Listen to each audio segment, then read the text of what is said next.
Say what's up in the chat as you come in for me. Hit that like button, guys. Hit that like button for me, guys, as you come in. Y'all are stubborn with that like button, but you gotta hit it because it helps the algo.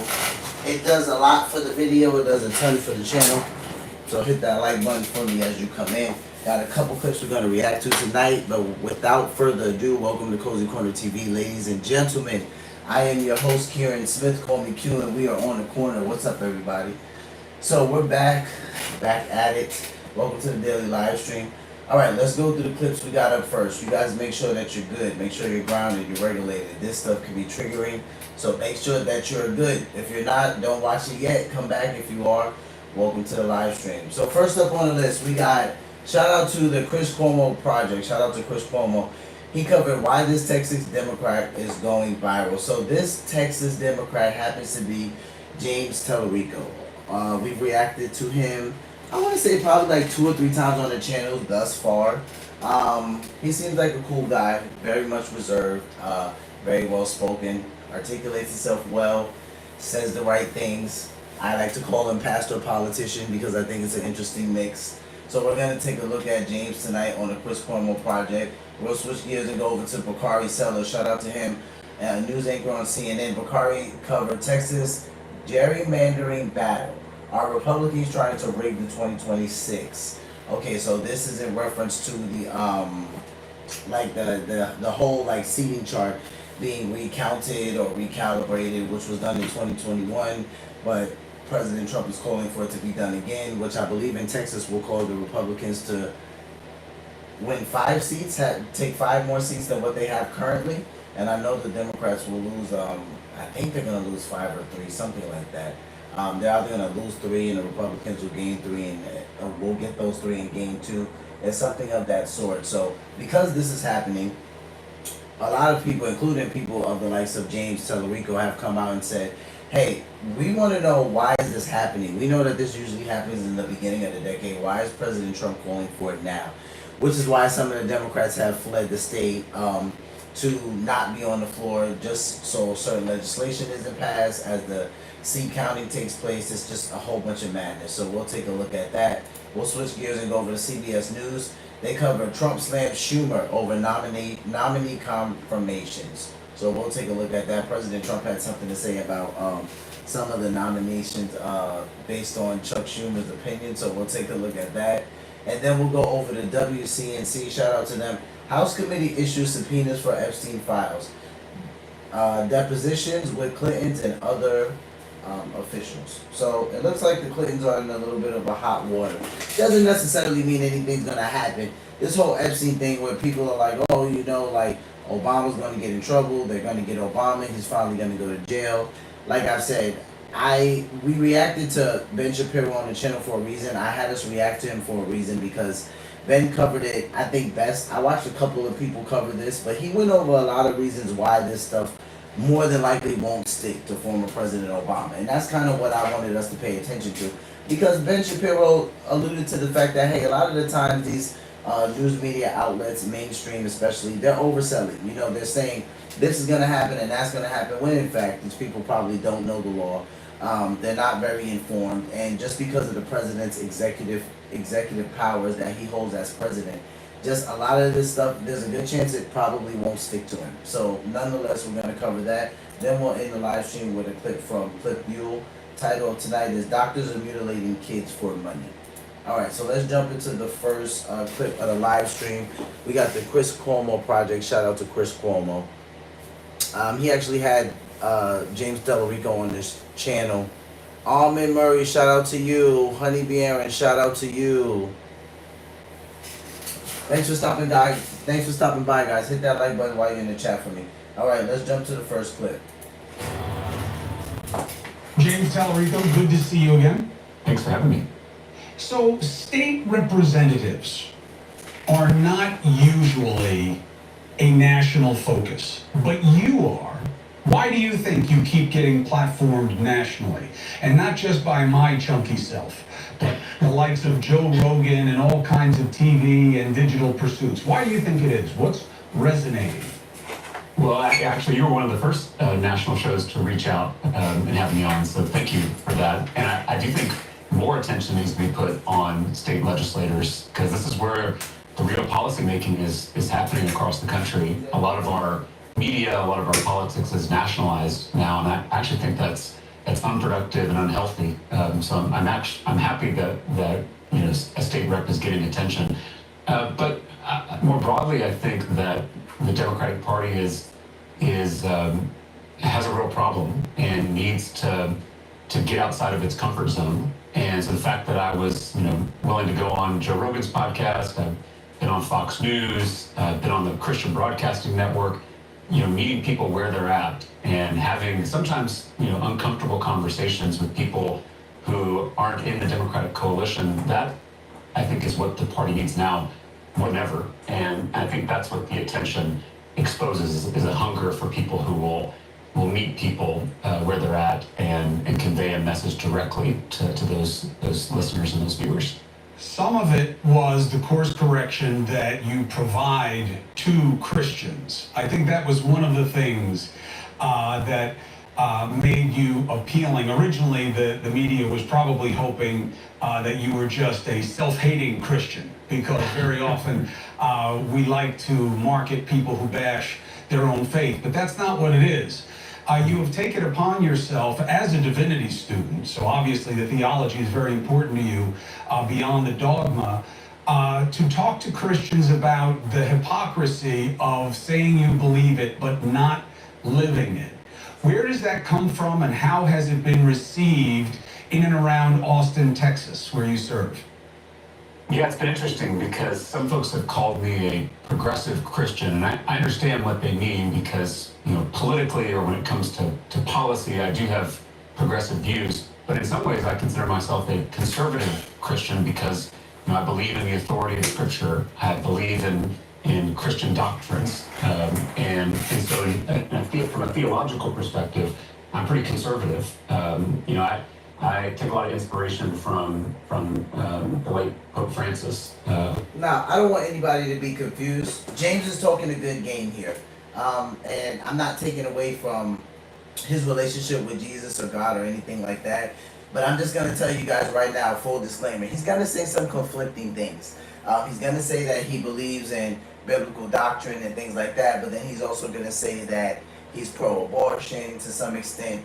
He's going to get into some things that are going to be a little controversial based on just simply the fact that he's saying that he's a Christian. But he's going to do his best to explain himself. I've gotten a chance to watch some of it. But some of it's going to be a little bit conflicting, especially for those of you who might not have a relationship with God, who might not know much about God. So some of this just might be a little conflicting, but he's going to do his best to explain. Was also, in some ways politically progressive, but also theologically conservative. And so these terms kind of get thrown around, and so from a theological perspective, I'm pretty conservative. I take a lot of inspiration from the late Pope Francis, who was also, in some ways politically progressive, but also theologically conservative. And so these terms kind of get thrown around and maybe have different meanings in different contexts.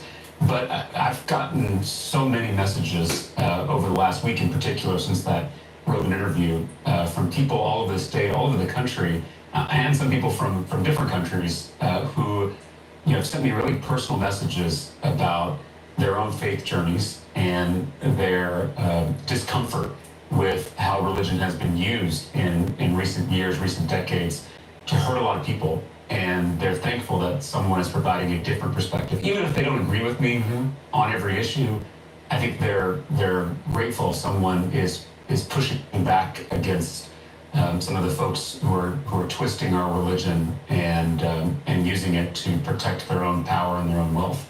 Well, usually Christians are one-trick pony, right? It's all about being anti-choice or anti-reproductive rights or pro-life, whatever vernacular you want. And you did pull a Bergoglio. You flip it on them and say you make your faith about what you're against instead of what you're supposed to be for, and your demonstration of loving mercy, as Bergoglio loved to talk in Buenos Aires, but also certainly as Pope Francis. Why do you think that distinction is lost, and why is it so much easier for people to be against rather than living as Jesus actually instructed? Well, this is not unique to Christianity, right? Powerful people using religion to advance their own self-interest, that's a tale as old as time. It's been happening in our religion, since I think Emperor Constantine. That was only 300 years after Jesus was executed by the Roman Empire. So this is something we've struggled with throughout our history, right? Emperors, dictators, politicians, televangelists using our religion to push their own agenda. And the idea that Christianity is synonymous with being anti-gay and anti-abortion, that's a pretty recent phenomenon. And I don't think people realize that this is, I pointed out on that podcast interview that the Southern Baptist Convention was pro-choice until the late 70s. So this is really a phenomenon of the religious right, which is a movement that started in the late 70s, early 80s, with Ronald Reagan, with Jerry Falwell, with some of those figures. And it has just gone unchallenged, I think, in this country. I mean, Jimmy Carter, may have been one of the last, Democratic elected officials who really spoke passionately about his evangelical faith. And we haven't really seen that. You've got Raphael Warnock, who I think the world of, but we need way more folks who are pushing back against that narrative and creating space for people that have different views on these topics. Now, I want to clarify. This is Pod 5, the first fully immersive sleep system. Intelligent, adaptive, effortless. It doesn't replace your bed, it transforms it. Pod 5 listen. Christians who are anti-abortion, I think I respect that position. I do. I just talked about Pope Francis. He was anti-abortion, and at least he was consistent in that pro-life view, right? He was anti-abortion, but he was also anti-poverty. He was anti-climate change. He was anti-war. So he was very consistent, and I respect that. And I am always willing to sit down with a fellow believer who may come to a different opinion about the issue of abortion, as long as it feels like they are serious and consistent morally on that issue and on other issues. And so all I'm trying to do is provide a little space for those who come to a different theological place on the issue of abortion to still, be allowed in this community, this in the church. And it feels like, for the last 40 years, if you're pro-choice and you're a Christian, you're kind of seen by many folks in the church as not a real Christian because it's become so synonymous. And so I'm trying to push back against that a little bit. So why Rogan, and how did you interpret his seeming to be completely overwhelmed by you on that podcast? I mean, he is generally an active listener. Yeah. And, that podcast is often, it's a platform for many things, but when it comes to political ideology, it tends to play to the fringe and conspiracies and all this other nonsense. And he has you on, and he seemed completely in awe of you and wanted you to be president as soon as you left the studio. Well, I don't know how serious he was about that, but I do think it was a real connection that we made on that show. I was struck by how open and curious he is, and that, in my experience as being a politician, those are the best interviewers. It actually reminds me a lot of you. Is someone who actually is in the conversation. Sometimes you have an interviewer who has a list of questions, they're just going through it, maybe even sometimes they're trying to do gotchas, right? They're trying to pin you down and create a moment.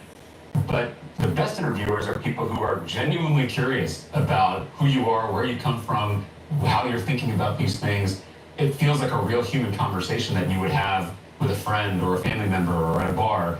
And when you can do that on a big platform like this or like the Rogan podcast, I think it's really attractive to people. Now I agree. Sometimes that openness can get you in a little bit of trouble because you may have some people who have some questionable views on your show. But I would rather have someone who is much more open than someone who's more closed. I think it creates an opportunity to have real understanding between two people, and that's just so rare in our civic discourse these days.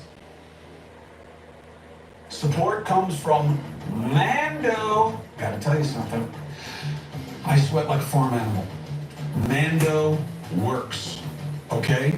Mando works. Mando. Here's what I know. I'm an Old Spice guy. I use it.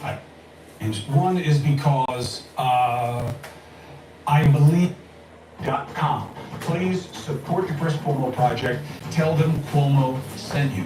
Mando's got you covered. Protect your kids, my brothers and sisters, and smell great doing it. So here's why I wanted you to come back on, James. One is because I believe what you're saying is missing in your party. And I care about your party for two reasons. One, I'm stuck in a binary system that I have complete contempt for, but I'm stuck in it too. So I would love to have more parties. I would love for the political parties to have much less control over our process and have it be less about outside money, but a lot of that is legal, a lot of that is tradition, and I'm stuck in it because all the powerful prefer it. The second reason is I was raised by a real one, a real Christian philosopher, politician, who you remind me of in terms of how thoughtful you are about your positions. I mean, you and my father, Mario, have very different upbringings and ethnic backgrounds, but your doxology and your idea about your faith is very similar. And you both face the same problem in different eras. Your party is running in the opposite direction of where you are. They got beat by MAGA, and they believe that a populist movement that grabs real grievance, not fake. That was the mistake that the left made with MAGA. You thought they were posers and fakers. The grievance is real. The disaffection is real. The affordability issues are real. The anger is real. And your party is now leaning into it because it beat you. And they are not saying the kinds of things that you're saying. What do you think of that? I think if your viewers haven't listened to your father's 1984 convention speech, The Tale of Two Cities, I think it is the best encapsulation of what it means to be a Democrat. It's what the Democratic Party should be, a focus on people who are left out and left behind. And it feels like we've strayed from that over the last few years, even the last few decades. But I do think that there is a moment here for a Democratic Party that remembers its roots, remembers its heritage, FDR and LBJ from my state, and Mario Cuomo from your state. LBJ, you know, that legacy is so needed right now when we have such division, we have such concentrated wealth and power, we have such a corrupt political system. We've got the greatest chasm between the haves and the have-nots that we've ever seen. We are desperate for an old school Democratic Party. And so, you know, people are saying what I'm doing is new. I actually think it's very old. And it's something that we have to get back in touch with if we're going to not just win elections, because that's not really the point. The point is to get political power and make people's lives better. That's the ultimate goal. And if we can't change how we're connecting with people, then we're not going to gain political power, we're not going to make a difference in this country. So that's what I'm trying to do is help our party reconnect with its historical roots, because I think it has so much to offer during this moment of crisis in our country. So I was seeing something the other day that I wanted to get your comment on. So I was watching clips of you at some community meetings, or they were legislative hearings or something like that. And I thought it was interesting because you were doing it in your own way, and you were way on the right side of the line of fairness. But imagine being able to build an app with your name on it, just by thinking about it. Meet Base 44, a complete AI creation platform. Describe what you want. the clips were going kind of viral because you were playing a form of kind of gotcha with different people who were bringing up weird bills or whatever it was. Like, there were a couple of different examples. And it didn't worry me, but I didn't know how to take it because, look, that is the currency. right now. You have to be owning the other side. You have to show that they are worse, that they are stupid, they are to be feared and opposed. You're not using that kind of language. I want to be very clear.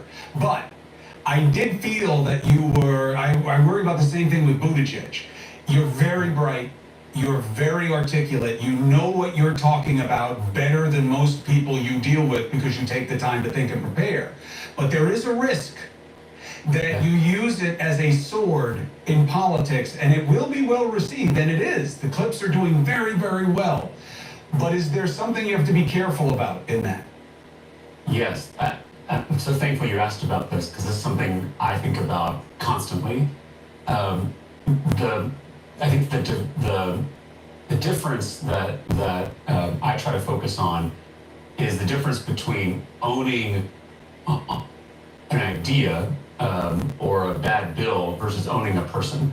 The difference between saying that an idea is bad or an idea is harmful or an idea lacks kind of logical consistency. That I think is very important because in a democracy, we have to have a rigorous debate about ideas, right? That's how this is all supposed to work. And you have to be able to, this is again something I think my party struggles with, you have to make the argument, right? Sometimes Democrats, especially in recent years, we just think, well, we're right, and everyone who disagrees with us is clearly wrong, or they're bigoted, or they're racist, right, misogynistic, and we don't want to engage with that. I think the opposite. In democracy, you win by persuading people. So you have to make that argument. You've got to win the debate. But there's a huge difference between beating an idea and beating a person, meaning saying that an idea is bad versus a person is bad. And so the line I try to walk, and I think to your point, I fail all the time at this. It's a difficult line to walk. It's how do you vigorously contest the idea or the bill or the legislation while still holding space for that person's humanity as a bearer of the divine image, as we would describe it in our faith. That is a real tricky line to walk. I do think I've been able to do it successfully in some instances, and some of the best feedback I get is, I really appreciate in this video how polite you were and respectful you were to your opponent. To me, that's the best feedback I can get, which is I made a good argument. I use logic and reason and passion and rhetoric. Rhetoric was an art form a long time ago before it became a pejorative. Using all those things to win a debate, but still loving and respecting my opponent, loving and respecting my enemy, as Scripture calls us to do. That's the line, and it's always so tricky. And I agree, the media environment creates these temptations, right? Because if you own somebody, if you say someone is an evil person, man, you can get more clicks and more views and more followers than you can imagine, right? If you adopt those kind of Trumpian tactics of just degrading a person and kind of brutalizing a person, that can be very successful. And for an elected official like me, that's a temptation, right? Because I want my message to spread. I want to win the next election. And so it's resisting that temptation as much as I can and loving my enemies while I still fight for what I believe in. I don't know if that makes sense, but that's the line that I see that's super important not to cross. I think you have it exactly right. And by the way, I never said the word fail because you didn't fail. You succeeded. I do fail at it, and you succeeded in the game as it is played. And the problem you have is, and I don't know what the right advice is, I wish I did, is that the commodity, the currency, the coin of the realm is not what you do. And my caution to people is, it never works out for anybody but Trump. Anybody who goes down that road, whether it's Ted Cruz, any righty you want to pick, and now you're seeing it on the left with Crockett and AOC, and it never works out because here's my fundamental axiom. It's not a theory, but America is about sweet strength, not harshness. We are not bullies. Now, people will shake their head at that, and they will say, what are you talking about? You guys are so violent. That's different. There is an outrage. There is violence to us as a people. There's no question about it, maybe uniquely so. But America at her best is not a bully. We hate bullies here. And we have become a bullying political culture, especially in the digital space, especially on Rogan's podcast. You know, the Pod Brothers, it's a really tricky thing for me, James, because unlike you are very sophisticated emotionally and intellectually, especially for a young guy. And I don't mean to condescend. That's the problem in your party. But I'm an old guy, right? I'm 55. And I actually could never be in elected office because I actually am a fairly rough around the edges, violent guy. Like, I could do something stupid pretty much at all times, which is why we can do better than me as an elected leader. But you are in a tough spot because what is rewarded is not what's right. And you know that. And it's almost like you have to have the patience, thank God you are young, that it will come back around to reasonable, to not just left and right in this battle to the bottom, but like, can this actually be fixed? You know, do we have to hate each other all the time unless there's a bigger boogeyman who scares all of us at once? That's where your sweet spot is going to be, and I just hope the timing works out. Yeah, I definitely agree with that analysis. That's the way that The one God thing I wants push it. back on is I do feel, and I Good, think Chris. this reaction to that Rogan podcast proves that earnestness and sincerity and compassion and understanding are going to make a comeback. I don't know that for sure. On my cynical days, I think we may be in a descending spiral that we can't get out of. But on my hopeful days, I see how people respond to this. And the thing the feedback I've gotten the most since that Rogan interview is the phrase "breath of fresh air," right? Like a breeze kind of blowing through the political discourse. You know this, Chris. There's one of my favorite verses in Scripture is Matthew 5:5. The meek shall inherit the earth. Again, that doesn't seem like it would be true, right? I mean, you look throughout history and you're like, no, it's the powerful. It's the bullies that inherit the earth. They're the ones who win. But the countercultural thing about Christianity is this belief that, yes, violence may win in the short run, right? Jesus was crucified on Good Friday. He lost on Good Friday. But on Easter Sunday, something else wins in the long run, right? Love ultimately prevails in the long run.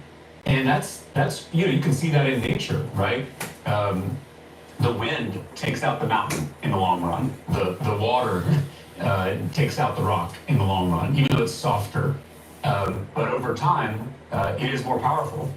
And so I guess that's the long-term bet I'm making, is that love and compassion are going to win in the long run. It may not win you, immediate views on social media. It may not win you the next election. But I do think that this is what people ultimately want. The other stuff is it's like empty calories, right? It feels like food, but it doesn't actually nourish you in the long run.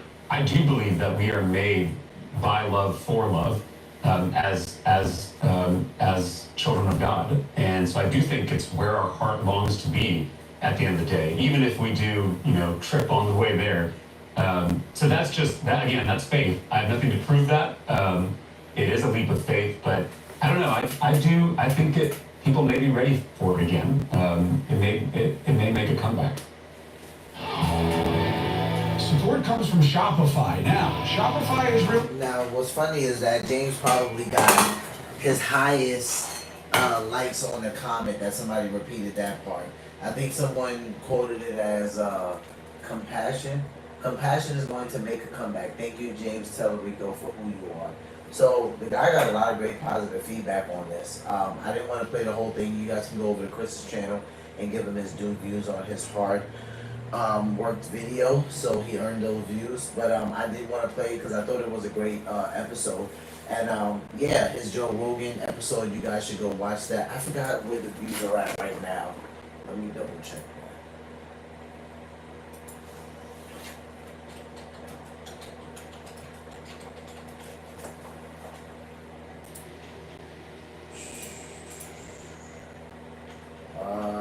that. 2 weeks ago.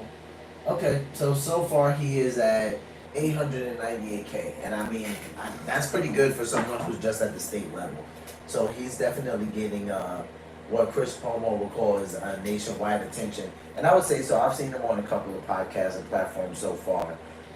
Like I said, young guy, not sure if by 2028 he'll be a presidential candidate, but I know people are definitely pushing for him to go to the Senate and go higher than what he currently is now. So that's James Talarico. We'll keep following him and just kind of keep an eye on him, see what he does next. All right, guys, switching gears, going over to Bakari Sellers. He covered Texas gerrymandering battle. Are Republicans trying to rig 2026? Okay, so he's talking about the midterm. Let's take a look at what this CNN panel was talking about. He got a little crazy, as always on CNN.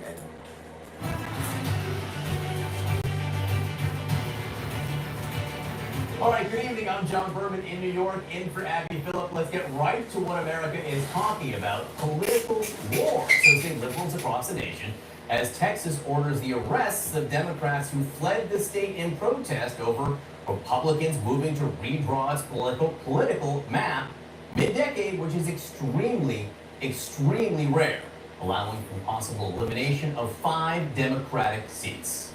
5 seats. They're leaving and they've left because they're very un-Texan. Texans don't run from a fight. I believe they have forfeited their seats in the state legislature because they're not doing the job they were elected to do. So the state's attorney general says they will be swiftly arrested, punished, and face the full force of the law.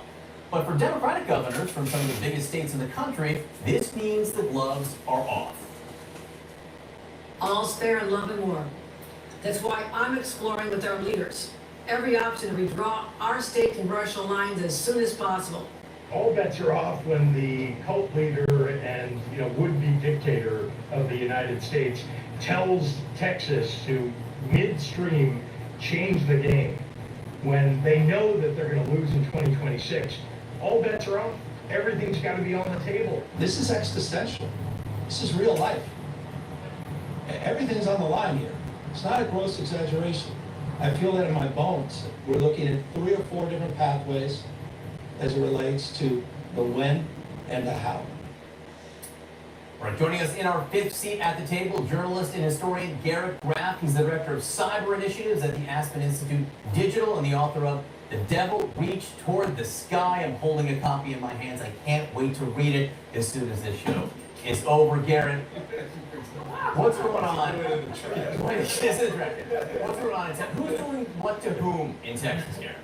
So I think that this is, in some ways, the blueprint for how democracy ends up getting lost in 2026. I have never believed that Donald Trump was going to do something like cancel the midterms. What the goal in these next couple of years is going to be is to shape in subtle ways who turns out to vote in 2026 and 2028 and change the electorate to ensure that the Republicans are able to lock in illegitimately majority power going forward. Is that what's at stake here, Bacha? Well, first of all, gerrymandering is one of those things that everybody does. Like, the idea that Donald Trump made this up is, I think, kind of insane. I don't think you really think that. I mean, I definitely didn't say that. They fled to Illinois, which is one of the most, gerrymandered states in the union. I happen to love this story because I love the political theater of it all. I love that they absconded. I love that now there are arrest warrants out. I think that the American people don't care at all about this. What's most interesting to me about this is that these new 5, potential Republican-controlled districts are all majority Hispanic.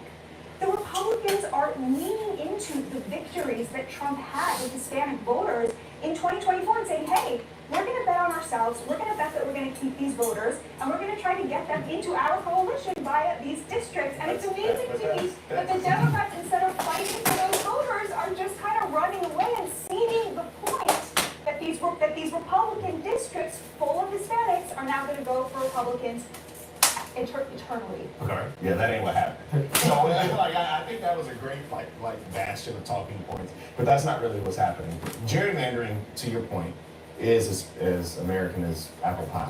Right. I have always just said that Democrats actually do redistricting the correct way. Republicans do it the way they do it. For a long period of time, for the past 20, 30, 40 years, you've had an unholy alliance between the Republican Party and the Congressional Black Caucus. And usually it's state Black caucus legislators who see Black members, get as many Black members from white Republicans as they can, and white Republicans get as many as they can, and it makes these competitive districts go away. It is the most unsexy thing in the American political spectrum.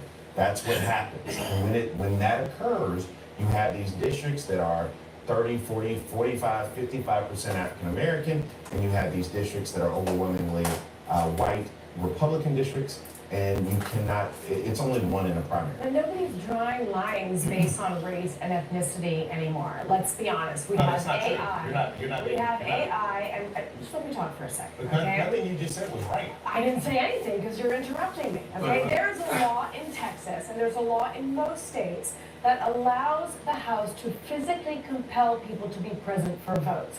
And when the Democrats are running away from voting, what they're doing is running away from allowing this so-called gerrymandering to be challenged in a court of law. There is a long history of challenges in Texas. And if they are accusing the Republicans of drawing lines based on race or ethnicity, a court will shut this down in a second. But when you run away from voting, you are preventing this from being challenged in a court. It is not one of the most anti-democratic things. If you believe that there is a law, please tell me, because we just had the Voting Rights Act gutted. So please tell me what law, particularly in the South, prevents this from happening. And I just want to one bit of it, like I was in the General Assembly in South Carolina when we drew these lines, and so I've actually seen these lines be drawn. And what I'm absolutely telling you is places like Tim Scott's old South Carolina 1st District, right, where he ceded Black voters to Jim Clyburn. That's exactly what he did. It made Jim Clyburn's district more African American. It made Tim Scott's district more white so that people would vote for them. So how do you change that? Do you change it by running away and delaying the process another 30 days and another 30 days? Non-elected commissioners vote on it. But that's not what's happening. They're running away. They're literally fleeing to Illinois, which ironically is a sanctuary state. They're delaying the vote another 30 days. We've seen this happen in Texas before. It happened in 2021 when the Democrats were challenging the same type of voting laws. Should we have drive-in, voting polls and absentee ballots? They came back 30 days later. They were forced to vote, and the bill passed. I want Mike you to jump in here, but look, before you get a piece of the action here, I feel like there's a little bit of a single entendre going on here, which is that everyone knows who's trying to do what here. Donald Trump wants 5 seats in Texas. He asked the Republicans to push for it, and the Republicans there basically admitted. Listen to what State Rep Harrison today said to our friend Boris Sanchez. Listen to this. Here's what I want to support. I want to make sure that elected Republicans in the state of Texas are doing everything we can to make sure that Congress, the United States Congress, in the upcoming midterm elections, does not fall into the hands of the radical. This is purely a political movement. Why not get rid of gerrymandering altogether and actually put the power in the hands of voters to make the republic more efficient? Well, I actually think we are trying to make the maps more representative. I mean, he basically just said he wants to do everything he can to make sure the Republicans are elected in Texas. So, as I said, a single entendre. John, I'm Puerto Rican, but I don't know what I'm talking about, and shut up. That's why you see me be quiet and watch you guys argue for a little bit. But now, I am going to talk about something that I know you're tired of talking about because you've been up since 7 a.m. I saw you this morning on my flight talking about this. You interviewed Gene Wu. You asked him, what's the move here? What's the play here? And he said, some word salad. And then you said, that's not what I asked you. What is the move? Some word salad. So to your point, Mattia, there is a little bit of a dance here where we know, it's gamesmanship. So we all know that elections have consequences, and we all know that this is all part of it. So when it happens in blue states, I don't want to hear you complaining, and it's happening in red states right now. I mean, we can't complain, unfortunately. That's part of all of this. There's a political theater in all of this, but the biggest thing I wanted to piggyback on what she said is that the American people that are watching this at home have no idea what gerrymandering means. You can look that up in Gallup polling. They don't know what these big political terms. Maybe our audience is a little bit more educated because it's 10 o'clock at night and they're like watching us, and they've been watching you since 7:30. But a lot of people that are independent voters and some that are in that moderate of both lanes, they don't know what this word means. They see the theater of it. They see that Gavin Newsom's out there on the steps in Sacramento saying that he's going to do the same thing that they're doing in Texas, and they go, hey, that's the same thing. That's apples to apples. Yeah, it's kind of funny that like half the Democrats are out here saying like the Republicans are cheating, and the other half are saying, wait a minute, we need to do it too. If you're doing it, we're going to do it too. seconds ago, before we came on with John King at 8 o'clock, he said he was gerrymandered in his own district. That's why he lost his right. He said that, and he really liked Trump. Garrett? But I think part of this is the Democrats are doing it in response to the Republicans doing something that is atypical. It is totally normal to redistrict. It is something that happens based on the census, and then we sort of reapportion Congress. Everyone redraws their district, and it's meant to be a process that occurs sort of traditionally in American politics on that once-a-decade schedule. And for the Republicans to be trying to change the rules in the middle of the decade right now is the thing. But it's not curious.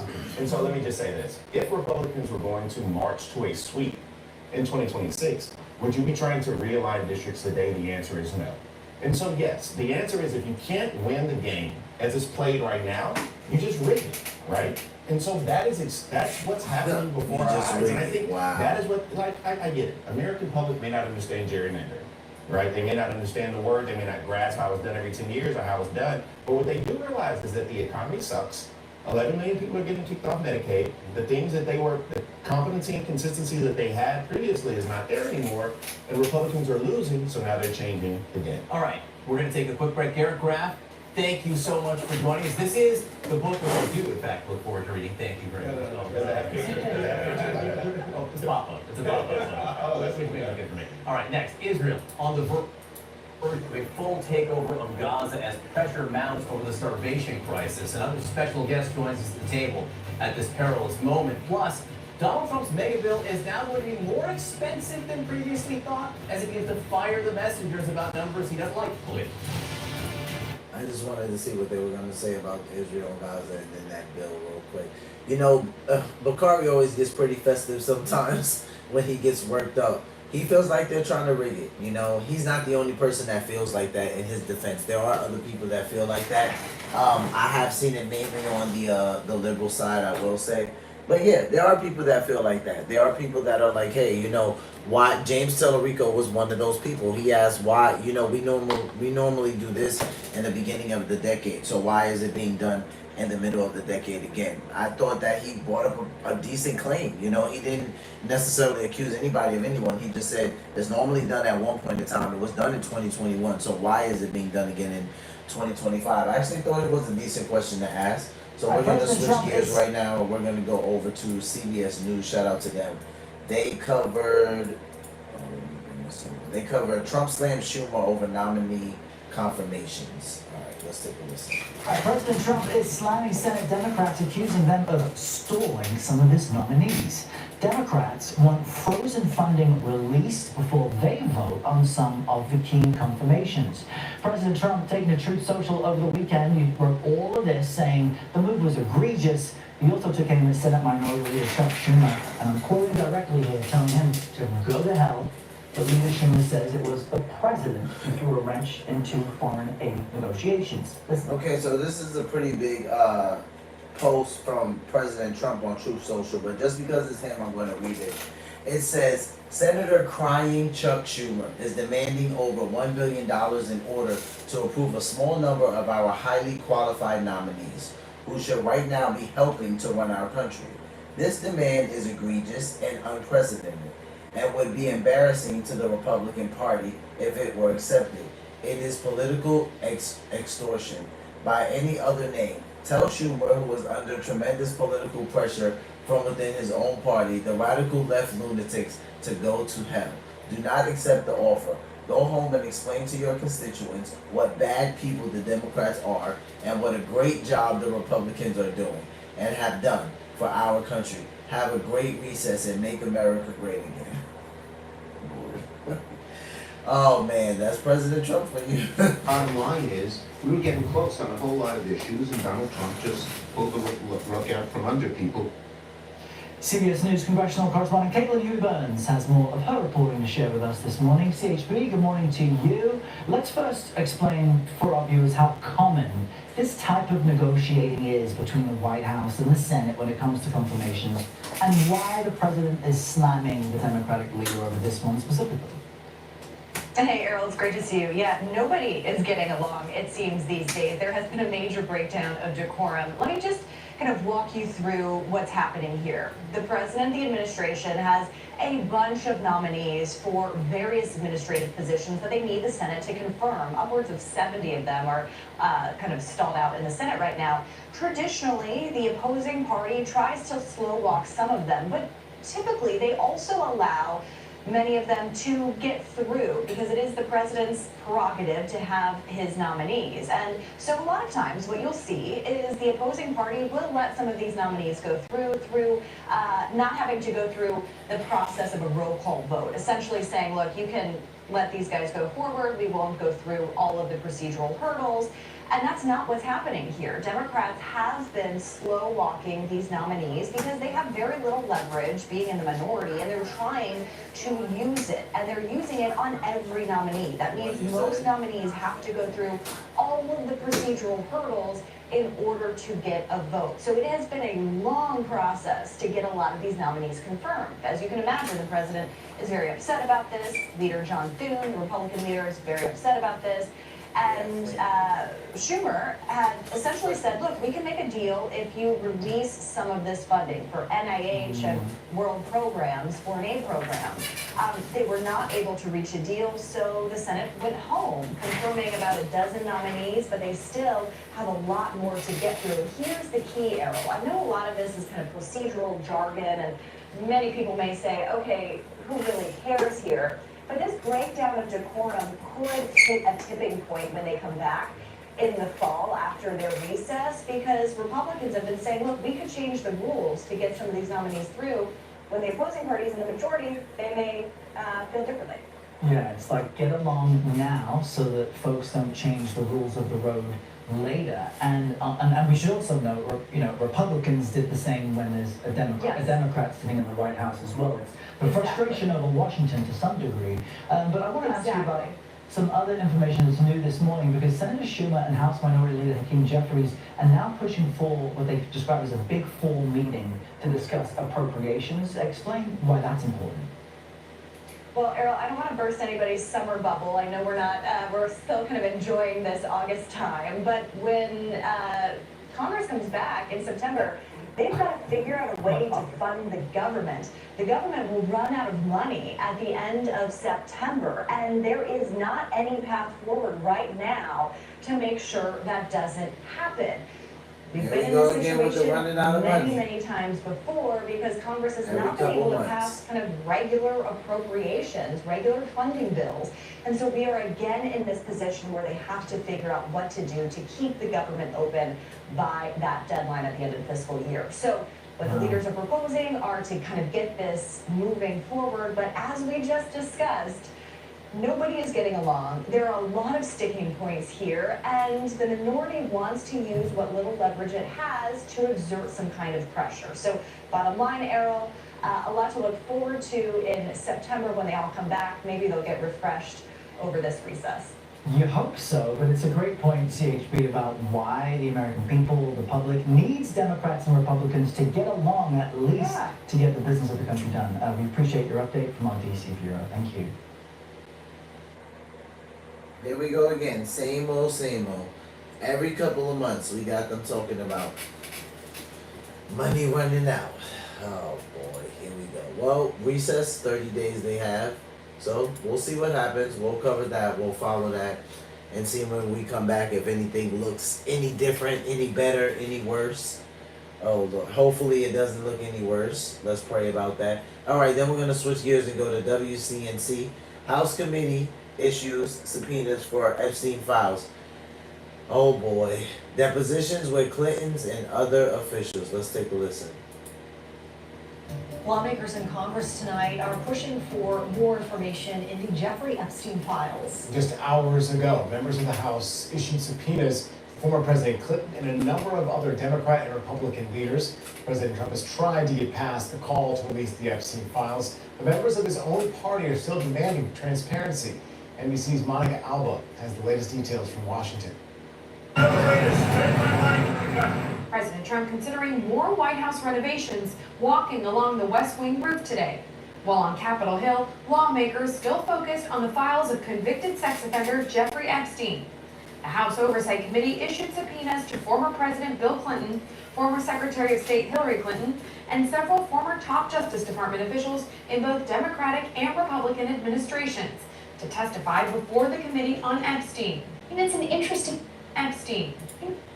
To testify, Democratic and Republican. Comer issued subpoenas over Epstein. So we got Hillary Clinton, Bill Clinton, Merrick Garland, James Comey, former FBI director, William Barr, former Attorney General, Merrick Garland was former U.S. Attorney General. We know Hillary Clinton, former Secretary of State, Bill Clinton, former President, Alberto Gonzalez, former U.S. Attorney General, Jeff Sessions, former U.S. Attorney General, Robert Mueller, former FBI Director, Loretta Lynch, former U.S. Attorney General, and Eric Holder, former U.S. Attorney General. Republican administrations to testify before the Committee on Epstein. And it's an interesting group. They've certainly cast a very wide net, and you have people from all political parties being subpoenaed to come. Will the public ever hear this information? That's unclear. As of right now, these are supposed to be closed-door depositions. Republican Committee Chairman James Comer, who has been pushing the White House and Department of Justice to release all the files, also issued a subpoena to the DOJ for the complete unredacted records related to Epstein on or before August 19th. This is the latest move in a controversy that has plagued the president over his former relationship with the now deceased financier.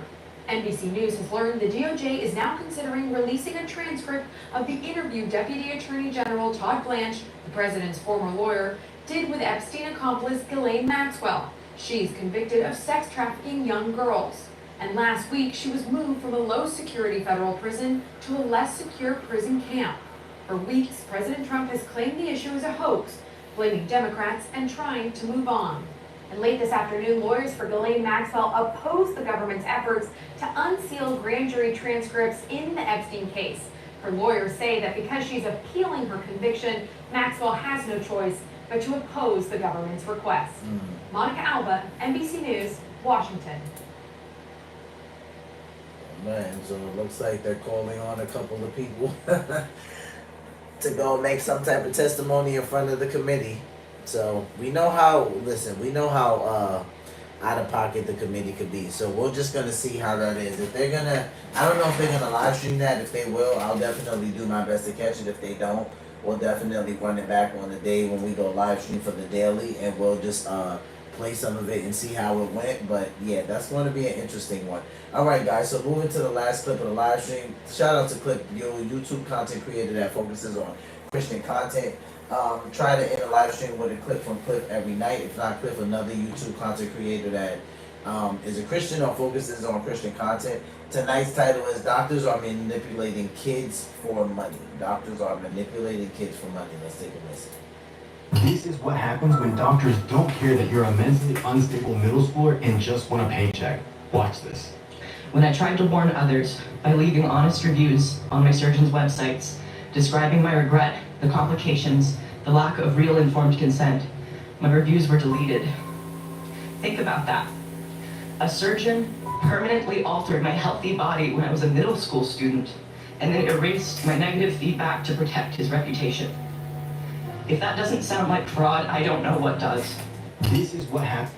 Yeah, it definitely sounds like fraud to me, because it sounds like they performed some services that the person wasn't satisfied with or didn't like or had some type of deep regret, and they made a review about that, and instead of the doctor allowing for transparency and or therapist, they erased it. So I just want to start out by saying I apologize to anybody who's ever dealt with that. All therapists are not the same. All therapists are not going to be harmful, are not going to make harmful decisions toward you that affect you in your life in a negative way just because they want some money or they want $1. I've run into therapists that won't prescribe medicine because they genuinely feel like their client doesn't need it. So every therapist is not out to give you a pill or out to hurt you or, out to pull you away from God because they think therapy and mental health and medicine is more important. But I do think when I see things like this, I can understand why people are so skeptical of it and why they want to stay away from it. Erasing those reviews, not only is it fraud, I would say it's dishonest, I would say it's malpractice, because regardless of what you may feel about it, the patient has their own feelings. And if they feel any type of regret, if they're like, hey, I want to get my experience out there for someone else, maybe it had nothing to do with the doctor. The person's talking about their own regrets, right? And their own healing process. Maybe they just wanted to vent about that and they wanted someone to know. But instead of this doctor allowing that level of transparency, it was taken off, which I think is malpractice at the very least, So with that being said, guys, I'm going to go ahead and end the live stream. Tomorrow is Wednesday. We will be on tomorrow earlier because tomorrow I don't really have a set time. We know Thursday and Friday are usually the later days on the channel. This Saturday we try to drop 2. So I will see you guys tomorrow. Try to jump on around 7 p.m. So until then, take care of yourselves, take care of one another, love yourselves, love one another, be peaceful. Peace.